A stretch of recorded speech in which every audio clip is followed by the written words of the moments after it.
Hello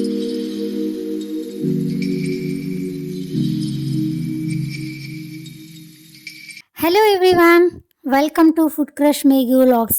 ನಾನು ನಿಮ್ಮ ಮೇಘ್ನಾ. ಎಲ್ಲರೂ ಹೇಗಿದ್ದೀರಾ? ಎಲ್ಲರೂ ತುಂಬ ಚೆನ್ನಾಗಿದ್ದೀರಾ ಅನ್ಕೋತೀನಿ. ನಾನು ಕೂಡ ತುಂಬ ಚೆನ್ನಾಗಿದ್ದೀನಿ. ಇವತ್ತು ನಾನು ಟ್ಯೂಸ್ಡೇ ಮತ್ತು ವೆಡ್ನೆಸ್ಡೇ ಮಾರ್ನಿಂಗ್ ತನಕ ಲಾಗ್ನ ಸ್ಟಾರ್ಟ್ ಮಾಡಿದ್ದೀನಿ. ಸೊ ಟ್ಯೂಸ್ಡೇಯಿಂದ ನಾನು 11:30 ಹಾಗೆ ಇದನ್ನು ಲಾಗ್ನ ಶುರು ಮಾಡಿರೋದು. ಇವತ್ತು ನಮ್ಮೂರಲ್ಲಿ ಒಂದು ಮದುವೆ ಇತ್ತು. ಸೊ ನಮ್ಮೂರಿಂದ ರಿಲೇಟಿವ್ ಸಂತೆಬೆನ್ನೂರಲ್ಲಿ ಮದುವೆ ಇತ್ತು. ಸೊ ಹಾಗಾಗಿ ಬೆಳಗ್ಗೆ ಟಿಫನ್ ಆಗಿತ್ತು. ಮಧ್ಯಾಹ್ನ ಅಷ್ಟಾಗಿ ಏನು ಕೆಲಸ ಇರಲಿಲ್ಲ. ಒಂದು ರೈಸ್ ಮಾಡೋದಿತ್ತಷ್ಟೇ. ಸೊ ನೈಟಿಗೂ ಏನೂ ಅಡುಗೆ ಇರಲಿಲ್ವಲ್ಲ, ಮದುವೆಗೆ ಹೋಗೋದೇ ಇತ್ತು. ಹಾಗಾಗಿ ಸುಮ್ಮನೆ ಫ್ರೀಯಾಗಿರೋದೇನು ಅಂತ ಪೌಡರ್ಗಳು ಖಾಲಿಯಾಗಿತ್ತು. ಅಂದರೆ ಪುಳಿಯೋಗರೆ ಪೌಡರು ಮತ್ತು ಬಿಸಿಬೇಳೆಭಾತ್ ಪೌಡರು. ಸೊ ಹಾಗಾಗಿ ಮನೆಯಲ್ಲೇ ಮಾಡ್ಕೊಳ್ತಾ ಇದ್ದೆ. ಹಾಗೆ ನಿಮಗೂ ತೋರಿಸೋಣ ಈ ವಿಡಿಯೋದಲ್ಲಿ ಅಂತ ಶುರು ಮಾಡಿದ್ದೀನಿ.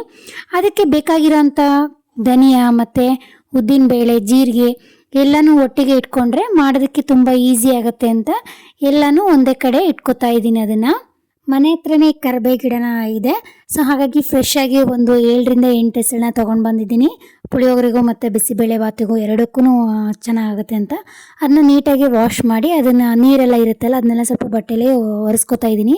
ಅಂದರೆ ಉರಿಯುವಾಗ ನೀರೆಲ್ಲ ಇದ್ದರೆ ಮತ್ತೆ ಚಟಪಟ ಸಿಡಿಯುತ್ತೆ ಅಂತ. ಹಾಗೆ ಅದಕ್ಕೆ ಬೇಕಾಗಂಥ ಒಣಮೆಣಸಿನ್ಕಾಯಿನೂ ತೊಗೊಂಡಿದ್ದೀನಿ. ಚಿಲ್ಲಿ ಫ್ಲೇಕ್ಸು ಮಾಡೋಣ. ಚಿಲ್ಲಿ ಫ್ಲೇಕ್ಸು ತುಂಬ ಖಾಲಿಯಾಗಿಬಿಡುತ್ತೆ, ಅದನ್ನು ಒಟ್ಟಿಗೆ ಮಾಡ್ಕೊಂಡು ಬಿಡೋಣ ಅಂತ ತೊಗೊಂಡಿದ್ದೀನಿ. ಈಗ ಒಂದು ಪ್ಯಾನ್ ಇಟ್ಟಿದ್ದೀನಿ. ಒಂದು ಪ್ಯಾನಲ್ಲಿ 1 ಸ್ಪೂನ್ನ ಎಣ್ಣೆ ಹಾಕ್ಕೊಂಡಿದ್ದೀನಿ. ಸ್ವಲ್ಪ ಎಣ್ಣೆ ಬಿಸಿ ಆದ ತಕ್ಷಣ ಅರ್ಧ ಸ್ಪೂನು ಮೆಂತೆ, ಅರ್ಧ ಸ್ಪೂನ್ ಸಾಸಿವೆ, 2 ಸ್ಪೂನ್ ಜೀರಿಗೆ, 1 ಸ್ಪೂನ್ ಕಾಳು ಮೆಣಸು. ಸೊ ಇದನ್ನೆಲ್ಲ ಹಾಕ್ಕೊಂಡು ಚೆನ್ನಾಗಿ ಡ್ರೈ ರೋಸ್ಟ್ ಮಾಡ್ಕೋಬೇಕು. ಲೋ ಟು ಮೀಡಿಯಮ್ ಫ್ಲೇಮಲ್ಲಿ ಇದನ್ನು ಚೆನ್ನಾಗಿ ಡ್ರೈ ರೋಸ್ಟ್ ಮಾಡ್ಕೊಂಡ್ಮೇಲೆ ಅರ್ಧ ಸ್ಪೂನ್ ಕಡಲೆಬೇಳೆ, ಅರ್ಧ ಸ್ಪೂನ್ ಉದ್ದಿನಬೇಳೆ, 2 ಸ್ಪೂನ್ ಧನಿಯಾ. ಸೊ ಇದನ್ನಿಷ್ಟು ಚೆನ್ನಾಗಿ ಇನ್ನೂ ಸ್ವಲ್ಪ ಡ್ರೈ ರೋಸ್ಟ್ ಮಾಡ್ಕೊಬೇಕು. ಅದನ್ನು ಮುಂಚೆ ಹಾಕಿದ್ದಾಗ ಸ್ವಲ್ಪ ಅರ್ಧ ಫ್ರೈ ಆಗ್ತಿದ್ದಂಗೆ ಇದನ್ನು ಸೇರಿ ಸೊ ಡ್ರೈ ರೋಸ್ಟ್ ಮಾಡ್ಕೊಬೇಕು. ಸೊ ಚೆನ್ನಾಗಿ ಡ್ರೈ ರೋಸ್ಟ್ ಮಾಡ್ಕೊಂಡ್ಮೇಲೆ ಒಂದು 7ರಿಂದ 8 ಒಣಮೆಣಸಿನ್ಕಾಯಿನ ಹಾಕ್ಕೋಬೇಕು. 4 ಗುಂಡು ಮೆಣಸಿನ್ಕಾಯಿ ಹಾಕಿದ್ದೀನಿ, 4 ಬ್ಯಾಡಗಿ ಮೆಣಸಿನ್ಕಾಯಿ ಹಾಕಿದ್ದೀನಿ. ಗುಂಡು ಮೆಣಸಿನ್ಕಾಯಿ ಅಂದರೆ ಇದೊಂಥರ ಟೇಸ್ಟಿಗೋಸ್ಕರ ಹಾಕಿದ್ದೀನಿ.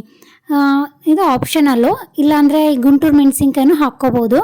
ಸೊ ಟೇಸ್ಟ್ ಚೆನ್ನಾಗಿರುತ್ತೆ ಅಂತ ನಾನಿಲ್ಲಿ ಗುಂಡು ಮೆಣಸಿನ್ಕಾಯಿನ ಹಾಕಿದ್ದೀನಿ. ಹಾಗೆ ಒಂದು 3 ಹೆಸಳು ಕರಿಬೇವು. ಸೊ ಅದನ್ನು ಸ್ವಲ್ಪ ಚೆನ್ನಾಗಿ ಬಿಸಿ ಮಾಡ್ಕೋಬೇಕು, ಅಂದರೆ ಬೆಚ್ಚಗೆ ಮಾಡ್ಕೋಬೇಕು, ಡ್ರೈ ರೋಸ್ಟ್ ಮಾಡ್ಕೋಬೇಕು. ಸೊ ಚೆನ್ನಾಗಿ ಡ್ರೈ ರೋಸ್ಟ್ ಮಾಡ್ಕೊಂಡ್ಮೇಲೆ ಅದನ್ನು ಒಂದು ಪ್ಲೇಟಲ್ಲಿ ಕೂಲ್ ಆಗೋದಕ್ಕೆ ತೆಗೆದಿಡಬೇಕು. ಸೊ ಚೆನ್ನಾಗಿ ಡ್ರೈ ರೋಸ್ಟ್ ಇನ್ನೂ ಮಾಡ್ತಾ ಇರ್ತೀನಲ್ಲ, ಲೋ ಟು ಮೀಡಿಯಮ್ ಫ್ಲೇಮಲ್ಲಿ ಮಾಡ್ಕೋಬೇಕು. ಸೊ ಅದು ಮಾಡ್ಕೊಳ್ಳೋ ಟೈಮಲ್ಲೇ ಬಿಸಿಬೇಳೆ ಬಾತಿಗೆ ಏನೇನು ಬೇಕು ಅಂದರೆ ಚಕ್ಕೆ, ಏಲಕ್ಕಿ, ಲವಂಗ, ಸೊ ಅದನ್ನೂ ಎಲ್ಲ ಒಂದೇ ಕಡೆ ತೆಗೆದಿಡ್ತಾ ಇದ್ದೀನಿ. ಕೂಲಾಗೋವರೆಗೂ ಅದನ್ನು ಪ್ಲೇಟ್ನ ಪಕ್ಕದಲ್ಲಿ ಇಟ್ಬಿಟ್ಟು ಮತ್ತು ಬಿಸಿಬೇಳೆ ಬಾತಿಗೆ ಕೊಬ್ಬರಿ ಸಹ ಬೇಕಲ್ವ, ಸೊ ಅದನ್ನು ತುರ್ಕೋತಾ ಇದ್ದೀನಿ. 3 ಸ್ಪೂನ್ ಆಗೋಷ್ಟು ಸಾಕು ಕೊಬ್ಬರಿ. ಸೊ ಅದನ್ನೆಲ್ಲ ಒಣ ಕೊಬ್ಬರಿನೆಲ್ಲ ತುರಿದಿಟ್ಕೊಂಡು ಒಂದು ಪ್ಲೇಟಲ್ಲಿ ತೆಗೆದಿಟ್ಕೊಂಡಿದ್ದೀನಿ. ಈಗ ಅದೇ ಪ್ಯಾನಲ್ಲಿ ಒಂದು ಅರ್ಧ ಸ್ಪೂನ್ ಎಣ್ಣೆ, 3 ಸ್ಪೂನು ಕಡಲೆಬೇಳೆ, ಅರ್ಧ ಇಂಚು ಚಕ್ಕೆ, 1 ಏಲಕ್ಕಿ, 2 ಲವಂಗ, 3 ಸ್ಪೂನ್ ಧನಿಯಾ. ಸೊ ಇದನ್ನಿಷ್ಟನ್ನು ಲೋ ಟು ಮೀಡಿಯಮ್ ಫ್ಲೇಮಲ್ಲಿ ಚೆನ್ನಾಗಿ ಡ್ರೈ ರೋಸ್ಟ್ ಮಾಡ್ಕೋಬೇಕು. ಅಂದರೆ ರೋಸ್ಟ್ ಮಾಡ್ಕೊಳೋ ಟೈಮಲ್ಲಿ ಘಮ ಬರುತ್ತೆ. ಸೊ ಆವಾಗ ಅದು ರೋಸ್ಟ್ ಆಗಿದೆ ಅಂತ. ಸೊ ಘಮ ಬಂದಷ್ಟು ಬಿಸಿಬೇಳೆಭಾತ್ ಪೌಡ್ರು ತುಂಬ ಚೆನ್ನಾಗಿರುತ್ತೆ. ಸೊ ಎಲ್ಲ ಚೆನ್ನಾಗಿ ಡ್ರೈ ರೋಸ್ಟ್ ಮಾಡ್ಕೊಂಡ್ಮೇಲೆ ಒಂದು ಏಲಕ್ಕಿನ ಸೊ ಹಾಗೆ ಹಾಕಿದ್ನಲ್ಲ ಅದನ್ನು ಸಿಪ್ಪೆ ಸುಲಿದು ಹಾಕ್ತಾಯಿದ್ದೀನಿ. ಸೊ ಫ್ಲೇವರ್ ತುಂಬ ಚೆನ್ನಾಗಾಗುತ್ತೆ ಅಂತ. ಹಾಗೆ ರೋಸ್ಟ್ ಮಾಡ್ಕೊಳೋ ಟೈಮಲ್ಲೇ ಹಾಗೆ ಹಾಕಿರೋದನ್ನೆಲ್ಲ ಅದರ ಜಾಗಕ್ಕೆ ಇಟ್ಬಿಡ್ತಾ ಇದ್ದೀನಿ, ಕೆಲಸ ಹಗುರ ಆಗುತ್ತೆ ಅಂತ ಅಷ್ಟೇ. ಹಾಗೆ ಒಂದು 8 ಒಣಮೆಣಸಿನ್ಕಾಯಿನ ಹಾಕ್ಕೋತಾ ಇದ್ದೀನಿ. 4 ಗುಂಡು ಮೆಣಸಿನ್ಕಾಯಿ ಮತ್ತು 4 ಬ್ಯಾಡಗಿ ಮೆಣಸಿನ್ಕಾಯಿ ಹಾಕ್ತಾಯಿದ್ದೀನಿ. ಗುಂಡು ಮೆಣಸಿನ್ಕಾಯಿ ಫ್ಲೇವರ್ ಚೆನ್ನಾಗಿರುತ್ತೆ ಅಂತ. ಹಾಗೆ ಈಗೊಂದು 3 ಸ್ಪೂನಷ್ಟು ಒಣ ಕೊಬ್ಬರಿನ ಹಾಕ್ಕೋತಾ ಇದ್ದೀನಿ. ಒಣ ಕೊಬ್ಬರಿ ಹಾಕಿದ ಮೇಲೆ ಒಂದು 3 ಹೆಸಳು ಕರಿಬೇವು. ಸೊ ಎಲ್ಲನೂ ಚೆನ್ನಾಗಿ ಡ್ರೈ ರೋಸ್ಟ್ ಮಾಡ್ಕೋಬೇಕು ಅದನ್ನು. ಸೊ ಡ್ರೈ ರೋಸ್ಟ್ ಮಾಡ್ಕೊಂಡ್ಮೇಲೆ ಇನ್ನೇನು ಲಾಸ್ಟ್ ಟೈಮಲ್ಲಿ 1 ಸ್ಪೂನಷ್ಟು ಕಸಕಸೆನೆ ಹಾಕೋತಾ ಇದ್ದೀನಿ. ಸೊ ಕಸಕಸೆನೆ ಸ್ವಲ್ಪ ಚೆನ್ನಾಗಿ ಬೆಚ್ಚಗೆ ಆದ ತಕ್ಷಣ ಅದನ್ನು ಗ್ಯಾಸ್ನ ಆಫ್ ಮಾಡ್ಕೋಬೇಕು. ಒಂದು ಪ್ಲೇಟಲ್ಲಿ ಅದನ್ನು ಕೂಲ್ ಆಗೋದಕ್ಕೆ ತೆಗೆದಿಟ್ಬೇಕು. ಅದು ಕೂಲಾಗೋವರೆಗೂ ಪಕ್ಕದಲ್ಲಿ ಇಟ್ಬಿಟ್ಟು ಸೊ ಈಗ ಚಿಲ್ಲಿ ಫ್ಲೇಕ್ಸು ಮಾಡ್ಕೋಬೇಕಿತ್ತಲ್ಲ. ಸೊ ಈಗ ಅದೇ ಪ್ಯಾನಲ್ಲಿ ಒಂದು ಅರ್ಧ ಸ್ಪೂನಷ್ಟು ಎಣ್ಣೆನ ಹಾಕಿ ಗುಂಡು ಮೆಣಸಿನ್ಕಾಯಿ ಮತ್ತು ಬ್ಯಾಡಗಿ ಮೆಣಸಿನ್ಕಾಯಿನ ಸ್ವಲ್ಪ ಚೆನ್ನಾಗಿ ಡ್ರೈ ರೋಸ್ಟ್ ಮಾಡ್ಕೋಬೇಕು. ಅದನ್ನು ಸ್ವಲ್ಪ ಚೆನ್ನಾಗಿ ಹುರ್ಕೋಬೇಕು. ಅದನ್ನು ಒಣ ಮೆಣಸಿನ್ಕಾಯಿ ಸ್ವಲ್ಪ ಹುರಿದ ತಕ್ಷಣ ಅದೊಂಥರ ಸ್ಮೆಲ್ ಬರುತ್ತಲ್ಲ, ಆವಾಗಲೇ ಆಫ್ ಮಾಡ್ಕೊಳ್ಬೇಕು. ಸೊ ಅದನ್ನು ಕೂಲ್ ಆಗೋದಕ್ಕೆ ಒಂದು ಪ್ಲೇಟಲ್ಲಿ ತೆಗೆದಿಟ್ಕೋತಾ ಇದ್ದೀನಿ. ಸೊ ಈಗ ಎಲ್ಲನೂ ಕೂಲ್ ಆಗ್ತಾಯಿದೆ ಅಲ್ವಾ. ಸೊ ಕೂಲಾಗಿರೋ ಒಂದು ಪ್ಲೇಟಲ್ಲಿ ಪುಳಿಯೋಗರೆ ಪೌಡ್ರಿಗೂ ಮತ್ತು ಬಿಸಿಬೇಳೆಭಾತ್ ಪೌಡರಿಗೂ ಸಹ ಅರ್ಧ ಸ್ಪೂನು ಅರಿಶಿನ ಅಂದರೆ ಸಣ್ಣ ಸ್ಪೂನಲ್ಲಿ. ಸೊ 1/4 ಸ್ಪೂನಷ್ಟು ಹಿಂಗನ್ನ ಹಾಕ್ಕೋಬೇಕು. 2 ಪ್ಲೇಟಿಗೂ ಸಹ ಸೇಮ್ ಅಷ್ಟೇ, ಅರ್ಧ ಸ್ಪೂನು ಅರಿಶಿನ, 1/4 ಸ್ಪೂನಷ್ಟು ಹಿಂಗನ್ನ ಹಾಕ್ಕೋತಾ ಇದ್ದೀನಿ. ಸೊ ಈಗ 3 ಒಟ್ಟಿಗೆ ಒಂದೊಂದು ಆದ ತಕ್ಷಣವೇ ಮಿಕ್ಸಿಗೆ ಹಾಕಿ ರುಬ್ಕೊಂಬಿಡೋಣ. ಪುಳಿಯೋಗರೆ ಪುಡಿ ಆಗಲಿ ಬಿಸಿಬೇಳೆಭಾತ್ ಪೌಡ್ರ್ ಆಗಲಿ ಸೊ ಒಂದು 15 ಡೇಸ್ವರೆಗೂ ಇಟ್ಕೋಬೋದು. ನಾನು ಮಾಡ್ಕೊಂಡಿರೋದು ಇದೊಂದು 15 ಡೇಸಲ್ಲಿ ಒಂದು 2 to 3 ಟೈಮ್ಸ್ ಆಗೋಷ್ಟು ಇದೆ. ಸೊ ನಿಮಗೆ ಜಾಸ್ತಿ ಸ್ಟೋರ್ ಮಾಡ್ಕೋಬೇಕು ಅಂದರೆ ಈ ಬಿಸಿಬೇಳೆಭಾತ್ ಪೌಡ್ರಿಗೆಲ್ಲ ಒಣ ಕೊಬ್ಬರಿನ ಸ್ಕಿಪ್ ಮಾಡ್ಕೊಂಡಿರಬೇಕು. ಸೊ ಫ್ರಿಜ್ಜಲ್ಲಿ ಇಟ್ಕೊಂಡ್ರೆ ಅದು 1 ಮಂತ್ ಅಷ್ಟು ಆಗುತ್ತೆ. ನಾನು ಜಾಸ್ತಿ ಫ್ರೆಶ್ ಆಗಿ ಮಾಡ್ಕೋಬೇಕು ಅಂತ 15 ಡೇಸ್ ಒಂದು ಸಾರಿ, ಮಂತ್ಲಿ ಒಂದು ಸಾರಿ ಮಾಡ್ಕೊಂಡು ಬಿಟ್ಟಿರ್ತೀನಿ ಯಾವಾಗಾದರೂ ಒಂದು ಸಾರಿ. ಸೊ ಅಂದರೆ ಈಗ 15 ಡೇಸಲ್ಲಿ ಯಾವಾಗಲೂ ಪುಳಿಯೋಗರೆ ಪೌಡ್ರೆ ಮತ್ತು ಬಿಸಿಬೇಳೆಭಾತ್ ಏನು ತಿನ್ನಲ್ವಲ್ಲ, ಬೇರೆ ಬೇರೆ ಮಾಡಿರ್ತೀವಲ್ಲ. ಸೊ ಹಾಗಾಗಿ ಅಷ್ಟಾಗಿ ಹೆಚ್ಚಾಗೇನು ಖರ್ಚಾಗಲ್ಲ.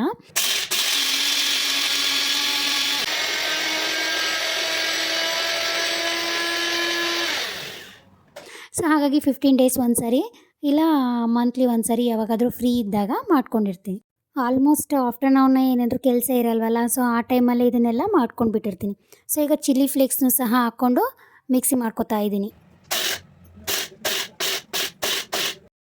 ಚಿಲ್ಲಿ ಫ್ಲೇಕ್ಸಿಗೆ ಅಂದರೆ ಫುಲ್ಲು ಮಿಕ್ಸಿ ಮಾಡೋದೇನು ಬೇಕಾಗಿಲ್ಲ, ಅಂದರೆ ತುಂಬ ಪೌಡರ್ ಟೈಪ್ ಮಾಡಿದರೆ ಚೆನ್ನಾಗಾಗಲ್ಲ. ಸ್ವಲ್ಪ ಜರ್ಕ್ಸ್ ಅನಿಸಿದರೆ ಸಾಕು. ಸೊ ಅಷ್ಟನ್ನು ಹಾಕ್ಕೊಂಡ್ಬಿಟ್ಟು ಅದನ್ನು ಚಿಲ್ಲಿ ಫ್ಲೇಕ್ಸ್ನ ಒಂದು ಪ್ಲೇಟಲ್ಲಿ ತೆಗೆದಿಟ್ಕೋತಾ ಇದ್ದೀನಿ. ಸೊ ಎಲ್ಲ ಸ್ವಲ್ಪ ಕೂಲ್ ಆದಮೇಲೆ ಆಮೇಲೆ ಒಂದು ಬಾಟ್ಲಲ್ಲಿ ಹೇರ್ ಟೈಟ್ ಬಾಕ್ಸಲ್ಲಿ ಸ್ಟೋರ್ ಮಾಡ್ಕೋತೀನಿ ಅದನ್ನು. ಸೊ ಮಧ್ಯದಲ್ಲಿ ನಮ್ಮ ಮನೇಲಿ ಸ್ವಲ್ಪ ಟೀ ಮಾಡಿಕೊಡು ಅಂತ ಕೇಳಿದರು ನಮ್ಮ ಮಾವ ಎಲ್ಲ, ಹಾಗಾಗಿ ಅವ್ರಿಗೆ ಟೀ ಮಾಡ್ಕೋತಾ ಇದ್ದೀನಿ. ನಾನು ಟೀ ಕಾಫಿ ಹೆಚ್ಚಾಗಿ ಏನು ಕುಡಿಯಲ್ವಲ್ಲ, ಸೊ ಹಾಗಾಗಿ ಒಂದು ಡಿಟಾಕ್ಸ್ ಡ್ರಿಂಕ್ನ ಮಾಡ್ಕೋತಾ ಇದ್ದೀನಿ. ಇಲ್ಲಿ ನಾನು ಒಬ್ಬಳಿಗೆ ಇಲ್ಲಿ ಡಿಟಾಕ್ಸ್ ಡ್ರಿಂಕ್ನ ಮಾಡ್ಕೋತಾ ಇರೋದು. ವೆಂಕೋ ಇದ್ದರೆ ಅವ್ರಿಗೂ ಇಬ್ಬರಿಗೂ ಸೇರ್ ಮಾಡಿರ್ತೀನಿ, ಇಲ್ಲಾಂದರೆ ನಾನು ಒಬ್ಬಳೇ ಮಾಡ್ಕೊಂಡಿರ್ತೀನಿ.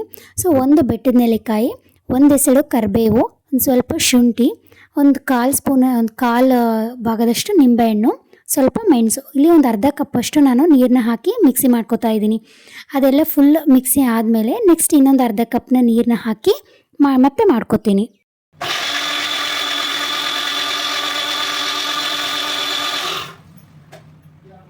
ಈಗ ಒಂದು ಸ್ವಲ್ಪ ರಾಕ್ ಸಾಲ್ಟ್ನ ಹಾಕಿ ಸ್ವಲ್ಪ ನಿಂಬೆಹಣ್ಣನ್ನ ಹಿಂಡ್ಬಿಟ್ಟು ಇನ್ನರ್ಧ ಕಪ್ನ ನೀರನ್ನ ಹಾಕ್ಕೊಂಡು ಈಗ ಮತ್ತೆ ಮಿಕ್ಸಿ ಮಾಡ್ಕೋತಾ ಇದ್ದೀನಿ. ನೀರನ್ನ ಸ್ವಲ್ಪ ಹಾಕಿ ಮಿಕ್ಸಿ ಮಾಡ್ಕೊಳೋದ್ರಿಂದ ಸ್ವಲ್ಪ ನುಣ್ಣಗಾಗುತ್ತೆ ಅಂತ ಅಷ್ಟೇ. ಸೊ ಈಗ ಅದನ್ನು ಒಂದು ಕಪ್ಪಿಗೆ ಅದನ್ನು ಸರ್ವ್ ಮಾಡಿಕೊಂಡು ಕುಡಿತಾ ಇದ್ದೀನಿ. ತುಂಬ ಟೇಸ್ಟಿಯಾಗಿದೆ. ವೆಯ್ಟ್ ಲಾಸಿಗಾಗಿ, ಆಮೇಲೆ ಹೇರ್ ಫಾಲು ಮತ್ತು ಹೆಲ್ತಿಯಾಗಿರೋದಕ್ಕೆ ಇದು ಡಿಟಾಕ್ಸ್ ಡ್ರಿಂಕು ಬೆಸ್ಟ್ ಅಂತಲೇ ಹೇಳ್ಬೋದು. ಆ್ಯಕ್ಚುಲಿ ಬೆಳಗ್ಗೆ ಮಾರ್ನಿಂಗ್ ಎದ್ದ ತಕ್ಷಣ ಕುಡಿದ್ರೆ ತುಂಬ ಚೆನ್ನಾಗಿ ಅನಿಸುತ್ತೆ. ನನಗೆ ಮಾರ್ನಿಂಗ್ ಎದ್ದ ತಕ್ಷಣ ಟೈಮ್ ಆಗಿರಲ್ವಲ್ಲ, ಒಂದ್ಸತಿ ನನಗೂ ಈ ಥರ ಕುಡಿಯೋಕ್ಕೆ ಬೇಜಾರು. ಬೆಳಗ್ಗೆ ಎದ್ದ ತಕ್ಷಣ ಈ ಥರ ಡಿಟಾಕ್ಸ್ ಡ್ರಿಂಕ್ ಕುಡಿಬೇಕು ಅಂದರೆ ಆಗೋದೇ ಇಲ್ಲ.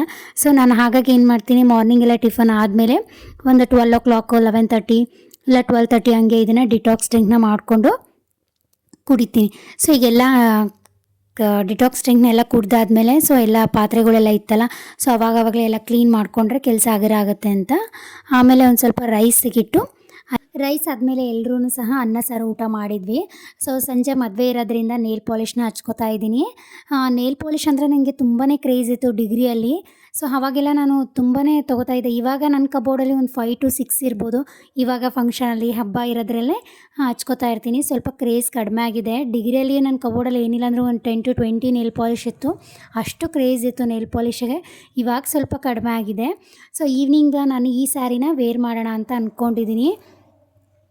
ಆರೆಂಜ್ ಕಲರು ಮತ್ತು ಬ್ಲೂ ಕಾಂಬಿನೇಷನಲ್ಲಿ ಈ ಸ್ಯಾರಿ ಇದೆ. ನನ್ನ ಮದುವೆ ಟೈಮಲ್ಲಿ ತೊಗೊಂಡಿರೋದು ಇದು ಸ್ಯಾರಿನ. ಸ್ಯಾರಿ ವೇರ್ ಮಾಡೋದಕ್ಕಾಗಲಿ ತುಂಬಾ ಕಂಫರ್ಟಬಲ್ ಆಗಿದೆ. ಪ್ಲೇಟ್ಸು ಸಹ ತುಂಬ ಈಸಿಯಾಗಿ ಕೂರ್ತು.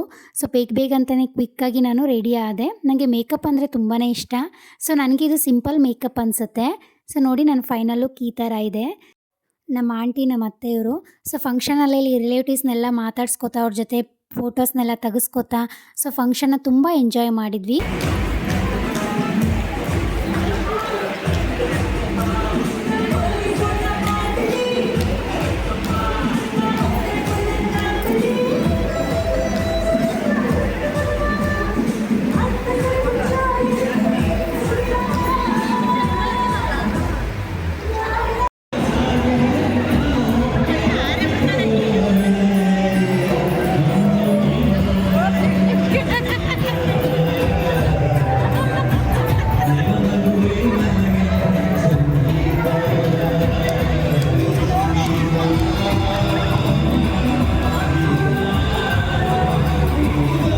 ಫಂಕ್ಷನಲ್ಲಿ ಡ್ಯಾನ್ಸ್ ಎಲ್ಲ ತುಂಬಾ ಚೆನ್ನಾಗಿತ್ತು. ಸೊ ಲಾಸ್ಟಿಗೆ ಇಬ್ಬರದ್ದು ಡ್ಯಾನ್ಸ್ ಹಾಕಿದ್ನಲ್ಲ ಅವರೇ ಈ ಪ್ರೋಗ್ರಾಮ್ನ ನಡೆಸ್ಕೊಟ್ಟಿರೋದು. ತುಂಬ ಚೆನ್ನಾಗಿತ್ತು. ನಾವು ಮನೆಗೆ ಬರೋಷ್ಟೊತ್ತಿಗೆ ಆಲ್ರೆಡಿ 12:30 ಆಗಿತ್ತು. ನಾವು ಫಂಕ್ಷನ್ ಮುಗಿಸ್ಕೊಂಡು ಅದನ್ನೆಲ್ಲ ಬರೋಷ್ಟೊತ್ತಿಗೆ ತುಂಬ ಚೆನ್ನಾಗಿ ಎಂಜಾಯ್ ಮಾಡಿದ್ವಿ ಮ್ಯಾರೇಜ್ನೆಲ್ಲ. ಸೊ ಮಾರ್ನಿಂಗ್ ನಾನು ಈ ಸ್ಯಾರಿನ ವೇರ್ ಮಾಡೋಣ ಅಂದ್ಕೊಂಡಿದ್ದೀನಿ. ಪಿಂಕ್ ಬಾರ್ಡರ್ ಮತ್ತು ಯೆಲ್ಲೋ ಕಲರ್ ಸ್ಯಾರಿ. ಇದು ನಾನು ಮದುವೆಗೆ ಮುಂಚೆ ತೊಗೊಂಡಿರೋ ಸ್ಯಾರಿ. ಇದು ನನ್ನ ಫೇವ್ರೆಟ್ ಸ್ಯಾರಿ ಅಂತಲೇ ಹೇಳ್ಬೋದು. ಸೊ ಇದು ನೋಡಿ ನಾನು ಫೈನಲ್ ಲುಕ್ ಈ ಥರ ಇದೆ. ಸಿಂಪಲಾಗಿ ರೆಡಿಯಾಗಿದ್ದೀನಿ ಮಾರ್ನಿಂಗ್ ಸಹ. ಸೊ ಸೀದಾ ಚೌಟ್ರಿಗೆ ಹೋಗಿ ಮಾರ್ನಿಂಗ್ ಅಲ್ಲೇ ಟಿಫನ್ ಮಾಡಿದ್ವಿ.